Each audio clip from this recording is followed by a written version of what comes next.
Why? Because he's cooking right now? I recognize that the last 46 minutes or so have been a lot of delusion. Mirto Izuni now stands alone as second all-time in goals for Austin FC.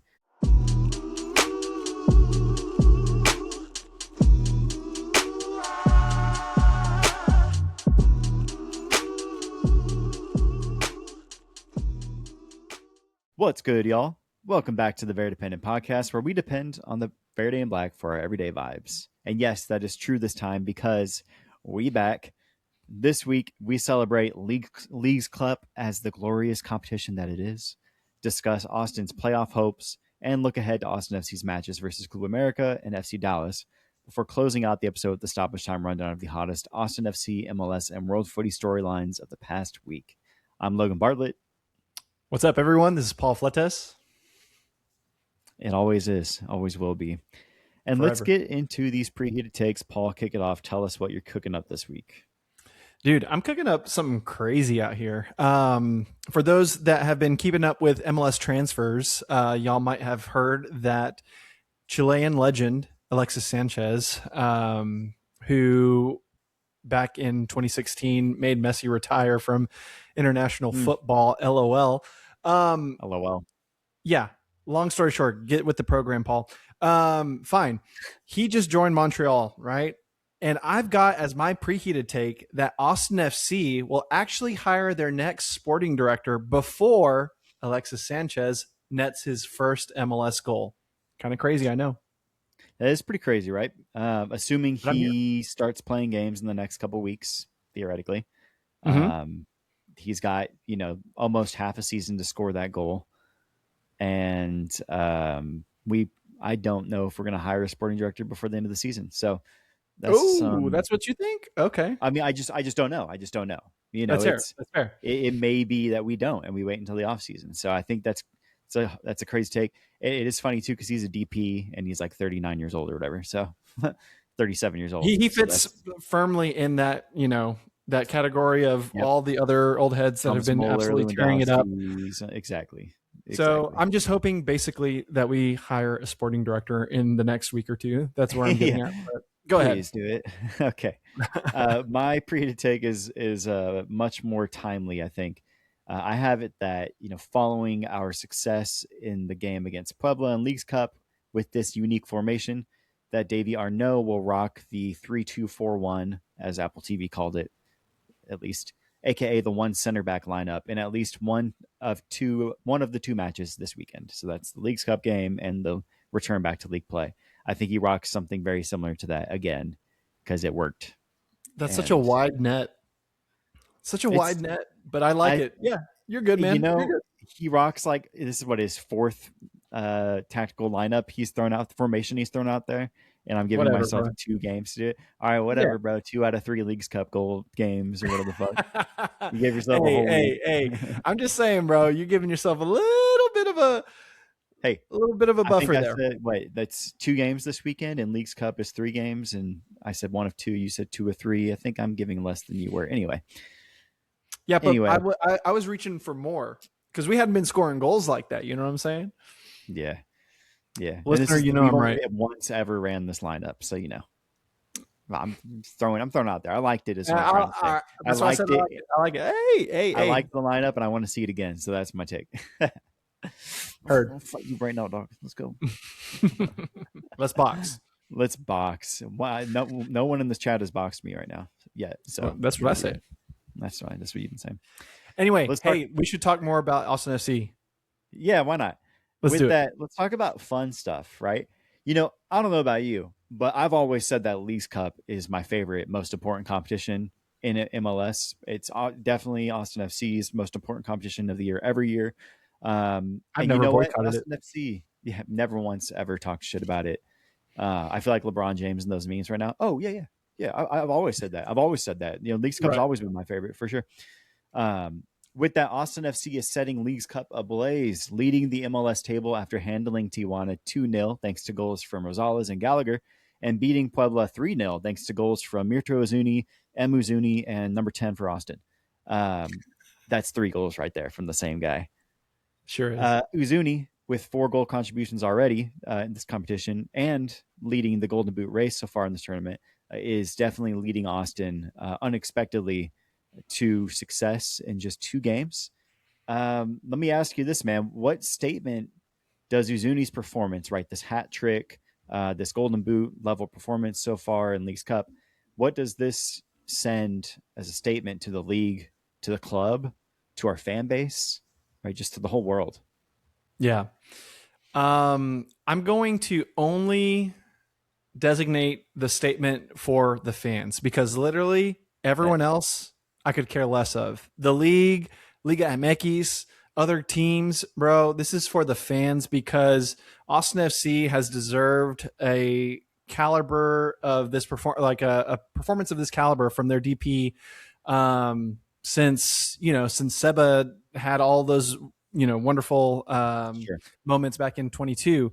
And so to see him go through that against, call it what you want, against Puebla, I'm not going to sit here and disrespect their level of play or anything like that, but we can only, play whoever's in front of us. And so Yep. for him, I think that was his statement for the fans to say, hey, look, these goals are going to be coming. I've been working my tail off. I know you see me. Um, and it was only a matter of time before they started, coming my way. And so Yeah. that said, man, I think it does a great bit for his confidence and for the team overall. That they can really rely on him to hit the back of the net. And so, yeah, I think it's a big just statement of confidence for someone who's already quite confident himself. You love how he crowns himself for his goal sellies and all that good Hell yeah, stuff. dude. Yeah. But yeah, we keep going, man. Keep going. We keep it going. I'll say this, man. So I think on one front to the league, right, to MLS specifically, this is kind of validating how much emphasis they give Uzuni in the game plan, right? So for Mm. a good example of that in this Puebla game, the corner kick from Facundo Torres straight to the boot of Uzuni on the edge of the box. That boy was wide open. No one marking him, wide open for that shot and buried it. And we've seen that a few different times throughout league play this season where we do Mm-hmm. that exact play and he has a man near him, right? That somebody's closing out on him. They know he's there. And the moment they see that ball go flying to the top of the box, someone's stepping out to him, at least making life difficult for him. He's been Yeah. close a couple times. He finally nailed it this time. I think it's validating to the league in one way of him saying, like, yo, I'm here. I've always been a problem and I'm putting it together. Right. And the league is saying, like, all right, yeah, we've seen that. We know that already. We're gonna keep marking your ass. So I think Yeah. on one front, it's Uzuni saying like I'm meant to be here, right? That I'm a threat in this league, and you need to recognize that. Mm-hmm. I think to the club, and I'll leave the fans to you because I think you were spot on, and I felt the same way, right? Like I'm here, see me, see the work I've been doing. Here I am. The statement that's sent to the club, in my opinion, is when you give your DP, your star DP, the ball in threatening positions and give him the space to kind of take the ball and do what he wants to do, something good happens, right? And I think more often than not, tactically, and maybe this is more Estevez and Wolf before him, but we've just not done that. And we've kind of forced a specific style of play onto our team over and over again. I mean, think of the dog days of like 2023 after that beautiful 2022 season. And we're like, yo, what the fuck happened to this team?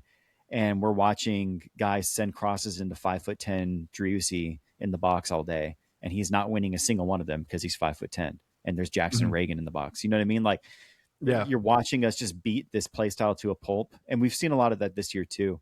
But I think for Uzuni in this performance, it's one of those things like, hey, we tried something new and I made sure it worked because you gave me the space and the opportunity. I took the free kicks. I was the target on the corners. You found me in the run of play and I scored in each of those phases of the game. Right. Yeah. And so I think it's a good statement to the club and to our coaching staff and future coaching staff and future decision makers that like at least with Uzuni, we have a guy that if you give him the ball, he's going to make chances out of it. And I think a guy like Jim Curtin right now is salivating watching that, going, "Oh, let's cook, dude! Like I'm going to make sure you get the ball." And I hope that can be said the same with like Brandon Vasquez, right? He kind of goes in a similar route. I hope through the end of the year, where these are the guys we're looking at to find the ball at their foot over and over again. So I'll leave it there. I think it's just very validating for Uzuni to say, if you give me the ball, good shit happens. So give me as many touches as possible. I'll be happy. You'll be happy. Andy and Uncle Tony will be happy. the fans will be happy, and we're going to do good things, right? So that's my thought. Shout out to Zuni, bro. Before July 22nd, though, and this is something we've talked about a little bit the last couple months, Mm-hmm. most Austin FC fans would balk at the idea of Basard Savovich being a meaningful contributor to a winning side. Oh, how the turntables, G. I'm my brows are furrowed right now, dude, because I don't understand what you're talking about here. Well, Basard Savovich being interesting or a meaningful player. That fans would balk at the idea. Why? Because he's cooking right now? Absolutely. I've never Yeah. seen him absolutely, just like at this level of play, man. It's been Yeah. fantastic. Yeah. You're going right to the heart of the question here, man. Has there ever been a revival in form quite like what we're seeing Basar Savovich go through these last 3 games, right? Because before the return of MLS play at the end of July, a lot of fans were thinking, oh, if we're going to sell somebody or if we're going to see a guy that falls out of rotation, maybe it should be him, right? Yeah. This is obviously before Danny Pereira gets sold and whatnot, and Nico Dubrsarski goes on loan, and I think he's really taken advantage of that opportunity. So, I mean, back to the question, has there ever been a player with this revival in form Yeah, for I'm us? trying to think of different cases throughout the club's history where we've seen a player who hasn't quite solidified themselves in the starting rotation. Excuse me, not rotation, but the starting 11. I'm thinking rotational players, the likes of like Adam Lundqvist at wing back. Thinking of you know. Wow, Hell, I a just totally. BHI. I would say like a BHI early when we signed him, right? We still Yeah, had yeah, yeah. Julio, we had Yeah, Svaktak, exactly. you know. A Memo Rodriguez Sure, in the sure. midfield. I mean, we just really signed some like interesting players there. But anyway, all Yeah. that to say is with Bassard, I mean, it's fair because we were definitely here on this podcast before, kind of ringing that bell of like, hey, like what's the deal? Like, when is he going to leave the club or whatever? But now looking at the way that his mentality has absolutely shifted, coming back from the World Cup, and now seeing these opportunities in front of him with Danny out, like you said, Hmm. and Dubrsarski out, for his prime defensive midfield role. It's like there's a whole new life and new player there for him, and you're seeing it especially in these. I look at the FOTMob ratings or Sofa Score ratings and stuff like that, and they're much better than they were pre World Cup. And so Yeah. that suggests that he's definitely feeling himself, and it's only a matter of time that we start to maybe see some consistency in this level of play from him. Yeah. But I'm really enjoying the way that he's stringing passes together. He's being methodical in the way that he's being that kind of tempo setter in our defensive third as we start to progress out into the attack. And so, yeah, keep it up, man, because this has been by far the best like 3-game stretch for one individual player that I've just kind of kept an eye on. Hmm. I mean, same could be said about Uzuni, right? All those goal Sure. contributions. I'm looking at Gallagher as well. Gallagher, excuse Yeah. me, who's all of a sudden become the first player in club history to score in all the seasons so far. Yep. Um, Shout out so to it's him. like it's really cool, man. But what about you? What are your thoughts on the It's revival aspect of this? again, not to go like super kind of high level meta with the tactics and Davey, but I just want to say it's clear that the players are taking advantage of this opportunity. It's been, of course, a short sample size with Davey Arnaud at the helm so far, but something I've seen is that he's really simplified the game for these guys because of the circumstance. As an interim coach, new coaching coming with new philosophies, right? You can hear Mm-hmm. Davey in his post game interviews continuing to quote some of those things, talking about the red zone, talking about final third in the box touches and finishes, and like all these different data points that they're clearly leaning on. So, um, I think he's just really simplifying the game for these guys, saying, okay, you excel in these spaces. We're going to get you the ball in those spaces. And yes, that's obvious for a guy like Uzuni, right? Who just had a hat trick. You can see on the score sheet, how his opportunity is feeding the success of the team. And a guy like Sabovich, I think, is a little um, he's more unheralded, right? Less Mm-hmm. heralded, I guess, is what I'm going for. And the fact that the work he does won't necessarily be seen on the score sheet more often than not. Of course, he has that assist not too long ago off the corner. Um, but he's just doing all the right things, which is very surprising to say out loud from what we were used to. He's also getting a little saucy with it, like he's taking his time when he gets the ball, not The just sauce immediately has always doing it, been there, bro. but he's doing it well now, right? Because he's able to get Yeah. some confidence making these like solid passes into space, Mhm. finding guys on their feet and seeing them take it and attack and like know that he's doing his job right. He's trying these little saucy, like kind of chip passes across to the fullbacks and just all these little things where are just these dirty, nasty through balls to the streaking winger. Like he's just really unlocking a consistency, which I'm excited to see for him. So I Yeah. think guys like Savovich playing solid is what will continue to raise the floor for this team. And that only gives more opportunity to a guy like Uzuni, a guy like Torres, Vasquez, hopefully, and others to feed off that consistency and that opportunity.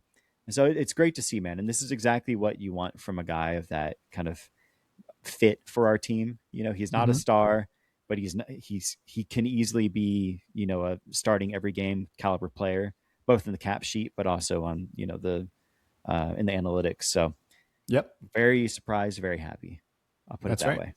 So And always got to remember that he is currently our most expensive midfielder. So it's nice to yeah, start seeing that play match the price tag a little bit. But exactly. yeah, that's That's neither here nor there. But yeah, it's good to see the good stuff. value starting to be translated, right? Amen. Um, so Arnaud surprised many with his wonky, wacky, keep Austin weird lineup that took the field against Puebla. Svatak, Gallagher, and Biro manned the back three that kept Puebla scoreless, and the front seven in attack created acres of space to create some of the most fluid attacking football we've seen at Q2 Stadium in years, at least in my opinion. Do you think clubs are looking at Davy Arnaud's tactical shifts in this tournament and really just kind of since he's taken the helm and thinking, huh, what if, you know, what if we had something like that cooking up on the sideline? Right. Is this Is he implying creating that is he is this creating implying opportunity that for they us? want Davy? Is that what I'm getting from that? Essentially, are clubs looking at a guy like Davy Arnaud as a potential option for what we can expect to be some head coaching Mm. vacancies in the Hmm. next 6 months, likely? Sure, sure. Yeah, I mean, it's not hurting his stock by any means, having these performances strung together. I think the encouraging thing about all of this, when we kind of zoom out a little bit, is where this is occurring over the context of like the larger season, right? It's very easy for a club like Austin to have the season that it's had up to this point, enter Leagues Cup play, and be like, all right, let's just get out of here, right? That's like a mentality thing. But this club is not like that, and we've seen it time again where they refuse to just kind of be pronounced dead, on arrival. They're going to keep fighting until there's absolutely nothing left to give. And so I think that's credit to Davey and the coaching staff there, because that's something that is, I don't know, man. It's hard to instill, sometimes, and so the way that he's getting this group to just gel together, play fun attacking football, Mm-hmm. just kind of ride that wave until it crests. But yeah, I wouldn't be surprised if his agent is starting to field some calls across the league. But at the end of the day, he's still Austin's interim coach, and we're going to keep riding Yes. that until Jim gets here. But yeah, Yeah. it's been going good so far. I think a lot of folks would see Davy Arnaud, look at his track record as a coach, look at his station at Austin as kind of the kind of premier assistant coach, and think, oh, cool, he's sticking around. But everybody's an assistant coach until they're the head coach. You know what I mean? Yeah, And so if somebody comes knocking with an opportunity and they search him out, I would not be surprised if he takes it. Not to yeah, say that 2 game stretch is going to be the determining factor for that, but I think if we keep seeing some of this momentum and the team continue to perform well, especially if we beat Club America, right? Like hmm, that's a big deal, and then we are first in MLS standings in Leagues Cup, and hmm, that's going to surprise most people, right? yeah, Um, in the grand context of our leagues of our season so far.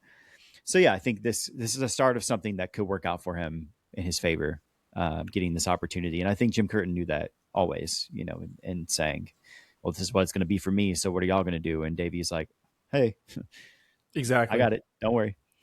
So, all right, with that, let's talk about Austin's path to playoffs in this halftime discussion. It's kind of setting the stage for exactly what we ended with. Can Davey make the most of this opportunity and really create something here for us? So, as of August 11th, 2026, Austin sit in 14th in the West on 17 points. That's currently 7 points back from the play-in line at ninth place. And there are 16 games remaining in the regular season. Of those 16 games, 11 of those, as it currently stands, are against teams above the playoff line, including matchups against Nashville, two against Vancouver, two against San Jose, and a matchup against LAFC. Those are three of the top four teams or four of the top five teams in the Supporter Shield standings right now. Yeah. Let's take a look into our crystal ball here, Paul, and let's just imagine a future where Austin makes a big run to end the season and makes the playoffs.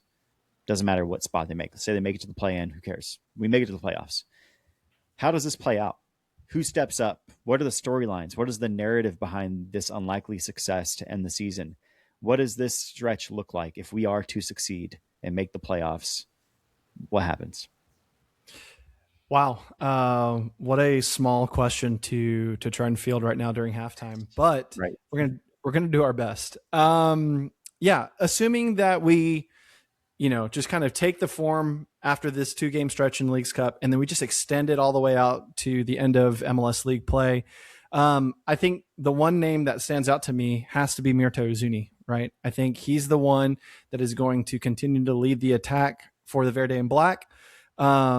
And he's going to start, just absolutely challenging in the red zone to tally up these goals and assists. I think Brandon Vasquez is due. We've seen him start to get some good looks these past 2 games. They haven't fallen for him just yet, but if he's consistent enough, I think it'll happen exactly the same way that it has for Mirto. And so I think from all of that, the big trend that I'm seeing or the storyline has to be that Austin's attack just finally wakes up, in the sense that we start to just overwhelm, the opponent's defensive third with our chance creation and our ability to score. And then our defense has finally kind of done what it's supposed to do this entire time, keep games winnable, right? With the best keeper in the league, Brad Stuver, Mm-hmm. in between the six for us. I think that's got to be it, right? That's just the formula is we defend the way that we have, the previous season, and then Yeah, in at the our good best. moments this season. And then we just finally, generate those chances and stop leaking the goals that have haunted us the first half of the MLS season in 2026. But yeah, I think it could just be summed up nicely by saying, everything starts to fall into place, right? Mm-hmm.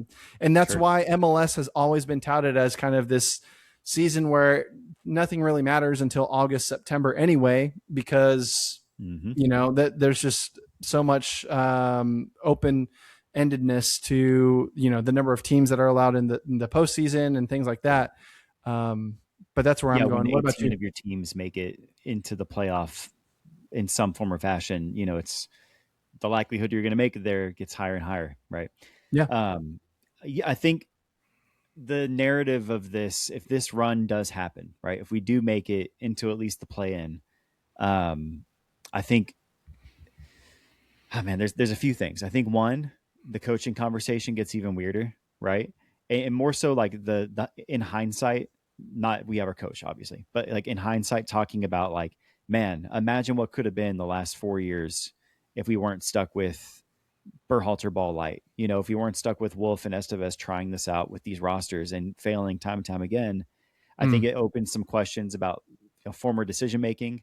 Granted, we wiped our hands clean of all that. Maybe it's more so an opportunity to continue to applaud the decisions of our ownership to say, "Hey, thank you for making this decision. We've been saying this for a while, and maybe it's a little late, but you did it, and now we see. Okay, look, if you give this team, maybe more competent coaching, something more interesting in terms of offense, we're going to mhm. see success, right? So I think it kind of maybe rather than continue the conversation, it closes the book on that conversation, saying like, "Hey, validation, right? I'm glad we finally moved on from what we were doing because this is what we have come to expect." I think it becomes a question of, did the DPs finally work out, right? It's like Mm-hmm. this, we finally answer that and say, hey, look, we got DPs that are able to do DP things, and I think it has to be more than just one. It has to be more than just Driussi. It has to be more than just Uzuni, right? It Yeah. needs to be a collective. Like Torres is doing his role, Driussi and or Vasquez and Uzuni are doing their part and they're scoring the goals. I think so far what we've seen is a lot of the other guys are doing the work, you Mm-hmm. know, and Uzuni's starting to change that a little bit with his 9 goals now this season or something collectively. Um, and we're starting to see maybe that shift, and I think it will likely have to shift where we see, okay, when you have Rosales with a handful of goals, when you have Galley with a handful of goals, you have Christian Ramirez, your backup striker, with a handful of goals, and your DPs are doing the rest. That's a pretty standard success story for most MLS teams, right? Yeah. Your high end talent do their part. The other guys step up where they need to win you some games, and that's a good recipe for success in this league. And we finally see us kind of meet that recipe and not look and say, okay, we have one DP and then it's Diego Fagundes and John Gallagher and Maxi Ruti leading the team and scoring, and then we crumble in the high pressure situations because they just shut down our best player and we have nothing to do. It's kind of that we see the formula finally come to fruition for us. Um, yeah, and I think if it happens this way, um, one, it goes back to that Davy Arnaud question, right? Does Mm-hmm. he get his flowers and get an opportunity, cause a little bit more shakeup in the front office or in the coaching, the sidelines for the coaches and for Jim Curtin to make some decisions? Was this the plan all along, right? To get Davy this opportunity, him sees it, go elsewhere, and then Jim Curtin gets a fresh slate and can really just bring in all his folks to start over, right? You kind Mm-hmm. of just see some positive fallout of what goes on here, right? Certain guys get more opportunities, pay raises. We move on from some of the dead weight possibly from this roster and bring in like new exciting talent to complement all the guys that carried us to this point.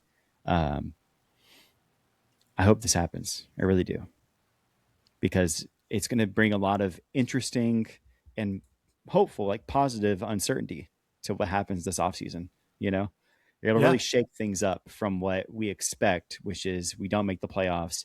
General status quo continues. We build around the key guys and we kind of blow it all up.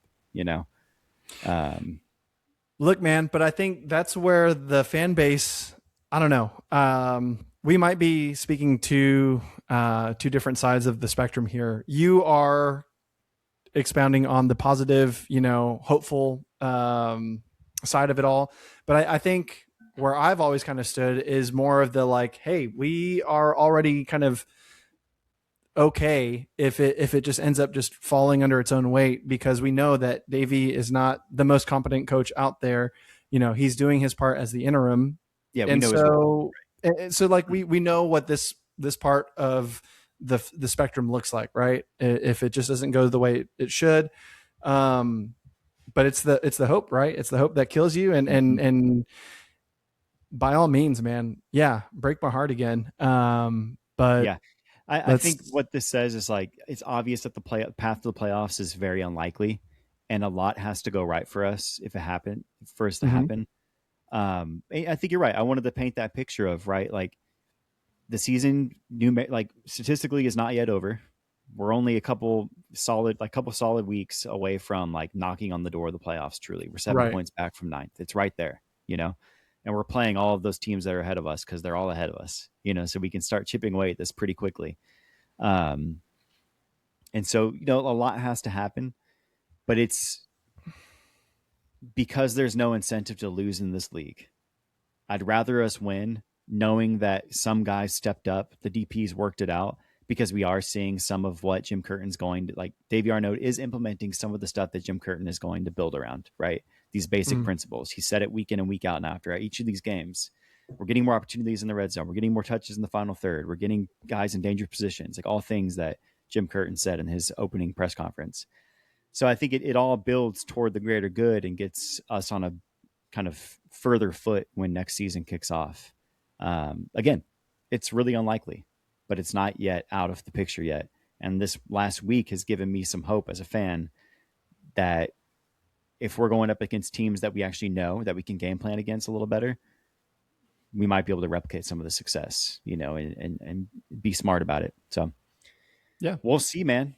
After this week, next week, we'll be back here like, God, FC Dallas, bro. All right. Like, depending on how this weekend goes, it'll really shape the narrative. So every Yeah. week is I kind get of it. a get points or you're done, from here on out. So here we go. As With always. that, for real. Let's take a quick break and we'll look ahead to those next two matchups and start seeing what's possible.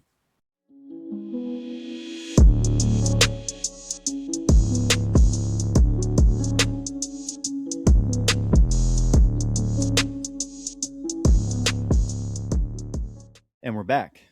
Austin close out the League's Cup Phase 1 with a matchup against North American Giants Club America this Thursday. Club America have fared well so far this tournament after 3 first-half goals carried them past San Diego, and an early goal put Portland on the back foot pretty early. The short and the skinny of this, Paul, is with such congested schedule coming back out of the World Cup break and the league play resuming this weekend, does Austin have the legs or the depth needed to take on this challenge? Yeah, I think on paper, I wouldn't blame a fan of Austin FC to just absolutely kind of balk at the idea that we have the legs. But after watching these two performances against Tijuana, against Puebla, I think the answer has to be yes, because if anything, what I've been seeing is a team of 11 players plus those substitutions that have come out ready to play against whoever's in front of them. Mm-hmm. And I mean, Club America is no different, they will have come in here the way that Pumas came in here, the way Monterrey came in here, and like this might be a good one to check out, on Thursday. And so all that to say, I think I'm going to say after this halftime discussion that we had with the optimism, I think it's one of those. I think they do have the legs. I think it's going to be a hard task. But look, all we need is one goal, and really, actually, we just need to keep them from scoring because Exactly. once we get into a shootout, anything's possible. Exactly. But I've liked what I've seen, in the run of play against these sides, and so I think Austin can, shake things up a little bit against America. So we'll see how it goes. I agree. And going back to my preheated take, man, this game is what I had in mind when I said we see something similar to the Puebla matchup. With Mhm. the injuries we have on our defensive line right now, John Bell still and Mikkel Dessler still not being available or getting back to health, but have Mhm. been unavailable for a while now. Obviously, Davey has had to tinker a bit, and we have a lot of willing runners out wide, wingers Mhm. and fullbacks that can play out wide and fill either those wide midfield spots or the wingback spots. And he's been capitalizing on that, playing John Galler, playing Biro, playing Pajeta, playing those guys out wide as kind of these wingbacks at times, or at all the times in Galley and Biro's case. Yep. So we have a lot of numbers in positions that are very attacking, or for guys that are very attacking forward, and we can line them up in a way that works well enough defensively to where we get a lot of attacking opportunity compared to previous iterations of this roster. So I think we have enough guys to go out there and sprint their asses off and try to create something. I liked what I saw from Jaden Nelson, for example, in the match against Mhm. Puebla. It was a little hectic at times. It didn't always work out, but he brought a good energy that I could see really causing some chaos in a game like this. Yeah. Same with For Pajeta either, too. yeah, exactly. Both those guys are just like, I'm running at you. Let's go. And I appreciate that. And I appreciate that, in this kind of interim system, they're getting directed to just take those chances. You're Mhm. good with the ball on your foot. You're fast. Go, bro. Just go. Yeah. Go. Try make something happen. So I think we could. I mean, this is going to be a tough matchup, obviously. Club America, obviously, I think they have an easier path to the final 8 here because Liga MX competition has been pretty poor compared to MLS competition. It's pretty much a must win for Austin, or a lot of other teams need to draw or lose that are Mhm. also tied at 6 points with us. So I think we're going into this game as a must win. And if it ends up being a draw and penalty shootout and we get a point or two from that, then sweet. the other results maybe worked out for us, we still made it. Clue America, they really have to implode to not make it to the next round. Even a loss, but like a close loss, they probably still make it in, Yeah. given the matchups up ahead. So, yeah, I think we do have what it takes to take on this challenge. Just curious to see, how we line up against a clearly much superior side to the two we just recently faced in Leagues Cup. So, Yeah. looking at Sunday, MLS play resumes just a few days later, following this Leagues Cup game, as Austin hosts playoff hopefuls FC Dallas in a Sunday evening Copa Tejas matchup. Without a win, the math looks almost impossible for Austin to scrape their way into the playoffs, right? Going back to the halftime discussion, we really need to start winning these games and taking the chances where we can. Mm-hmm. This is one of the teams we could jump, right? If we do make it to the playoffs. These are one of the teams at the end of the playoff bracket that we're looking at. So, how does Austin bring this run of good form into regular season play, right? Teams we know better, teams that know us better, game planning is a little bit easier and more familiar. What does it look like for us to have success? Yeah, I think when I look down at the rest of the schedule, I'm circling and I'm absolutely making sure that every home game that we have between now and the end of the season, those have to be played the way these last two games against the Liga MX sides have been played against, because what we've seen is again, it's a team that's defending their home turf. They're going out for the win. There's no kind of reactivity. There's no bunkering down and trying to go on the counter or anything like that. It's very much foot on the gas. Austin imprinting themselves on the opponent. And so all that to say is that when Dallas comes to Q2 on Sunday, it should be no different. It should be no different than a Tijuana coming in, a Puebla coming in, an America coming in. Yeah. If anything, it adds more emphasis because they are an in-state rival, right? Mm-hmm. This is another opportunity for us to get 3 important points in the Copa Tejas standings. And so, yeah, I think the club is, what I'm seeing right now, going in the right direction, thanks to the diving board that is, or the platform that is Leagues Cup. Sure. And so I think that said, the way you bring that good form in is you keep this mentality of like being brave, the way that Davey said in the press conference after the win against Tijuana, is answer that challenge of being brave enough to, keep your home fans engaged, keep the 3 points at home. And then hopefully when we start going on the road, bring that too, because, Mm-hmm. it's, I mean, we've seen it, it's the best way I can describe it is that with MLS, you never know exactly what you're going to get, especially on the road. It's always a challenge, but I think we're due, given the first half that we've played, and now that we're starting to string together these strong performances. I think we're due for some points our way, and so if we keep that mentality in check, I think it's going to happen. Yeah, and to that point, we have 9 of our final 16 games are at home, right? So it starts on Sunday. You have an FC Dallas team that's just 3 points above the play-in line, right? And so while they are in 6th, right, it really, looking at the standings, every team 5th and below, 5th is RSL at 27 points, tied with FC Dallas. Every team 5th and below, we have to circle as a must-win, right? If we can sneak 1 or 2 wins from those 6 games against the LAFCs, Nashville, San Jose's, maybe a couple wins and a draw, right? Like, Yeah. hell yeah. But we have to take care of all of these games, right?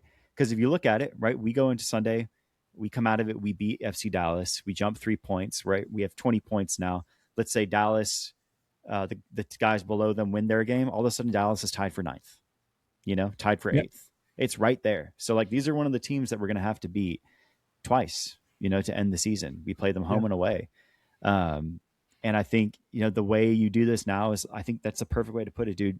Be brave to go out there and put on a performance that you're proud of, that your fans are proud of, that inspires, hope against the hope that kills us, like you said. But it's also, the hope that keeps people filling that stadium, and you see games like the Puebla game where Uzuni seems to have put it all together, and he's going to have an extra 5-6 games of grace from now on. If he doesn't score for 6 games straight, well, people are going to be looking at the 7th like, this is the one. Yeah. He's bought himself that time for the team to figure this out. Um, at least from the fan base, from league results, we need to start seeing it right now. Yeah. And so yeah, I think we have to just come into this game and keep being aggressive, earn the ball, keep the ball, take shots, keep your opponent on the back foot. And like you said, if you can earn points from all of your home games from here on out, where that's the way we do this. We keep this Yeah. momentum. Um, and I think you really have to just win this game. If you want to keep that, if you don't want to let that momentum die coming out of Leagues Cup, regardless of the Club America result, this was a success of a 3-game stretch, in Hmm. my opinion. If you don't want that momentum to fizzle out completely, you take this into league play and you punch FC Dallas in the face and keep it moving. Yeah. Um, Easier said than done for a team that has 17 points through 18 games, right? But Hmm. they're doing it against, let's be real, Liga MX still is ranked above MLS in a lot of ways to a lot of people that follow this game. Teams like Tijuana and Puebla, while they may not be, Tijuana is doing fine, I guess, in a short sample size, but Puebla, wasn't doing well. They probably still rank middle of the pack at worst compared to a lot of MLS teams, Yeah. and we're able Pick to go out. any pick any MLS side, in the supporter shield standings, ranked 10 through 28, and Yeah, that's one of those teams that it's we just played, right? So exactly. So it's kind of like most would say that competition wise, Liga MX is higher, and these teams likely rank in the upper half of our league competitive wise. So we're putting them through work. We can keep it going.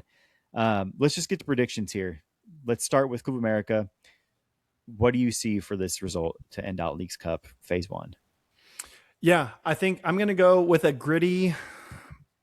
I don't think it's going to be a clean sheet the way that we did Tijuana and Puebla. I think Club America are going to come in wanting to draw blood for sure.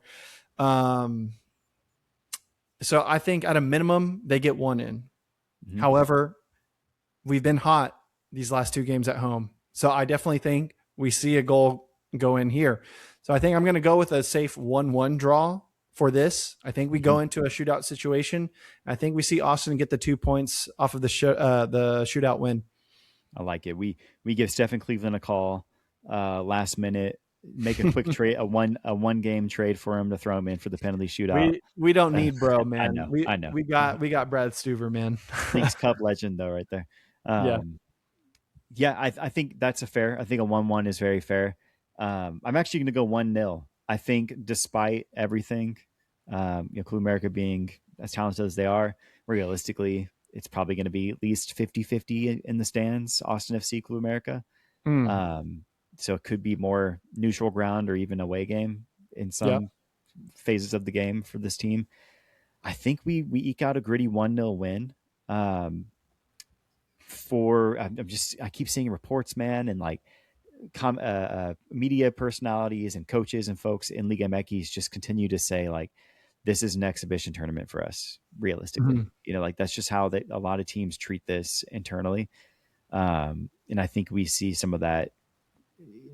I'll call it complacency, for lack of a better word, from this giant of a side against the flea that is Austin FC, and they're you know, and we come out and do something cool with it.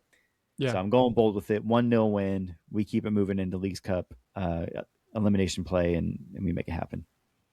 What about Dallas? What are you thinking in the return of league play? Whoo, Dallas. Um, I don't know, man. The hesitation in me is due to 2 parts, right? Is I recognize that the last 46 minutes or so have been a lot of delusion and a lot of like Yep. hopium, as is the case. And Yep. I recognize that, Dallas might very well come into Q2 ready to just punch us in the face and ground us back to reality. But I think I'm going to ride on the hopium for a little bit. And I'm going to go a nice solid 1-0 gritty. I'm talking like we should probably have more, but I think something's going to happen and it's just going to come down to a single goal that determines the game for the hosts. And I think we win 1-0. I like that. And I was thinking kind of in the similar realm of like a gritty win, but I'm actually going to go more of like a 2021 kind of vibe. I think we win this game like 3-2, 4-2. I think it's going to be one of those wild games. where we Mm, see Austin continue on the front foot, but because FC Dallas knows us a little better, and maybe we even overthink it just a little bit, trying to sure. go away from what's Expose working, ourselves. expose ourselves a little bit. They come in and get a couple goals in.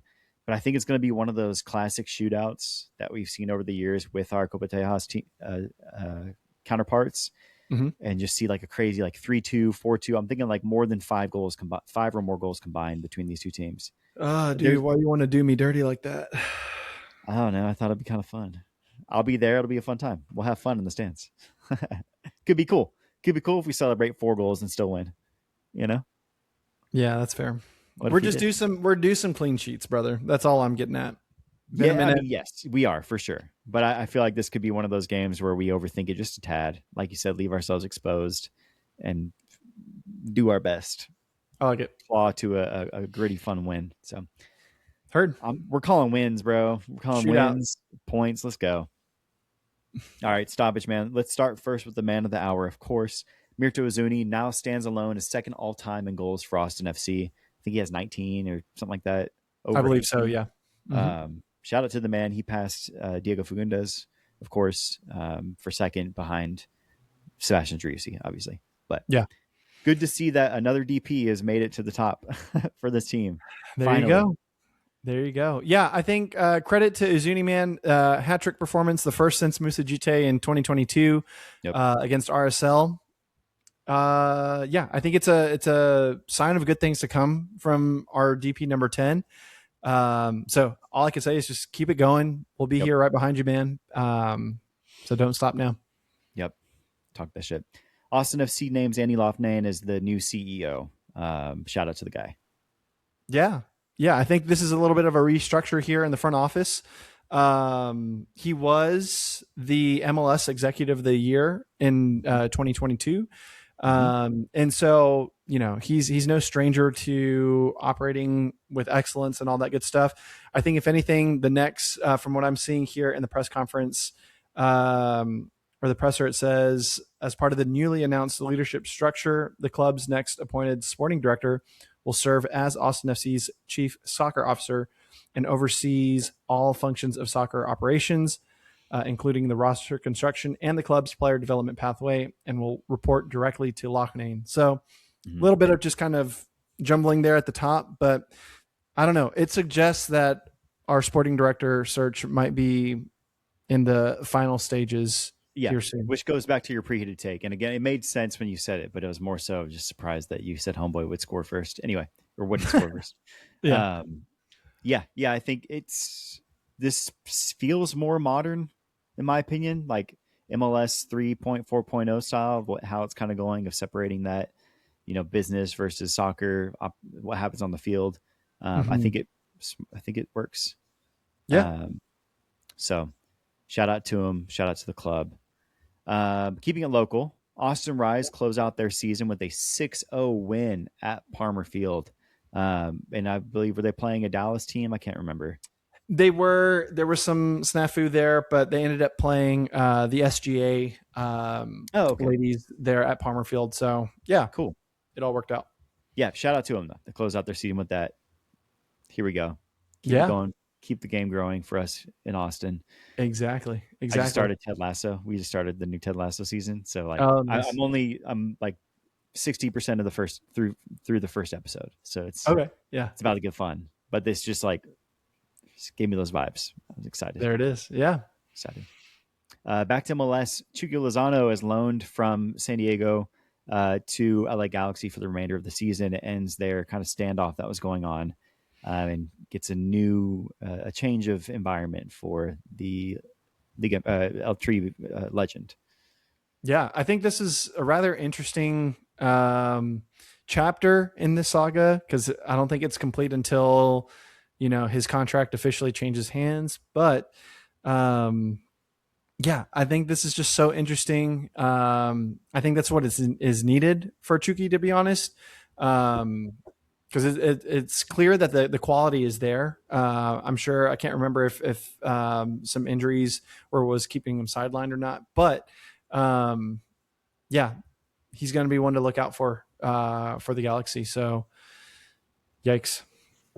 Yep, it's true. Yeah, replacing Peck. Yeah, exactly. Yeah, It's on paper it could and should work out, but we'll see how that goes. Staying in Southern California, nonetheless.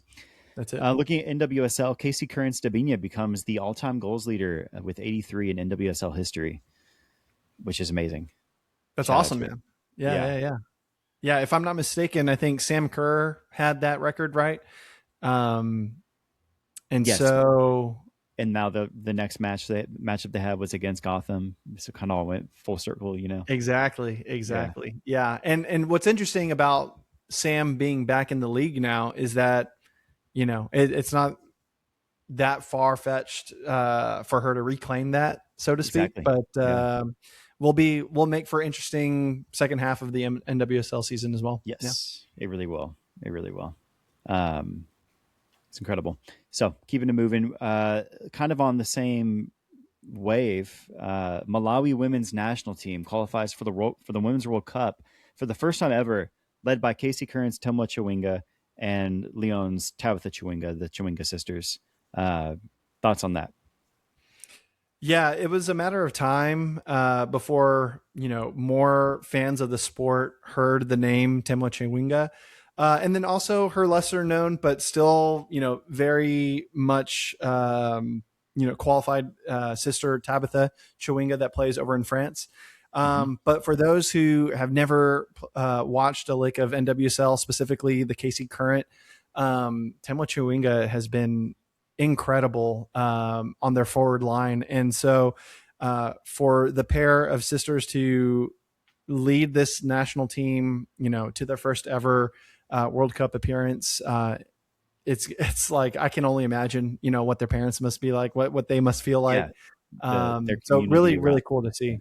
Yeah. Yeah, it really is. It's very special, and it has that story, that kind of storybook, feel to it of Yeah. seeing, first ever happen. That's so tied intrinsically to our league and this new era of success in NWSL with Yeah. Tomo Chuminga. It's really cool to see that, and this and Hmm. the celebration from the league as a whole. The Casey Curran is all behind it. They were tweeting about the game the whole time. Yeah. They're posting about it constantly. NWSL was talking about it as a league. It was all over the place. Yeah. Players were tweeting their congratulations to her and everything. So it's very cool. And then we'll have to close this out like we always do with Chelsea FC, who topped AC Milan 3-0 to claim the 2026 Indonesia Super Cup. You'll never say that. Just 11 days until Premier League play resumes for the London Blues, and we're all excited, man. It's crazy.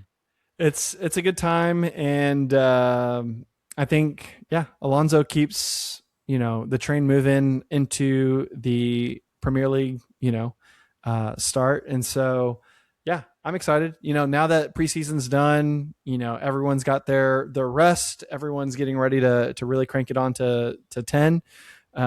So we'll be there, match day Yeah, one. yeah, It's we gonna be will. good. Mudryk starts match day one, gets a hat trick. Yeah, Ready for for it. Coventry, it'll be great. Yeah, exactly. Exactly. No, it's a good vibes going into the season, especially after a World Cup break where so many guys that should have been on national teams weren't for this club, and they Yep. came out and did their business and made sure the team had some sort of success under new management. It's great to see. So I'm excited for the season, man. It's gonna be fun.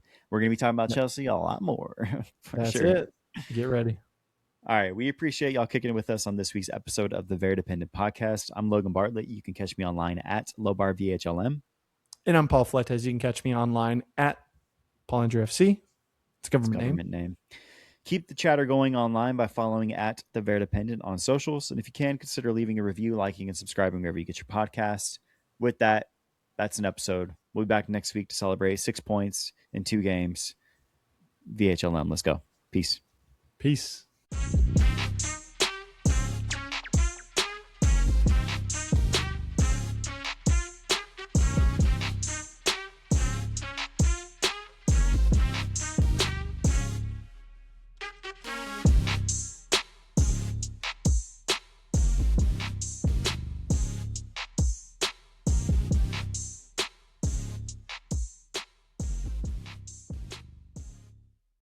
Oh, why are you screaming at me? Oh my God.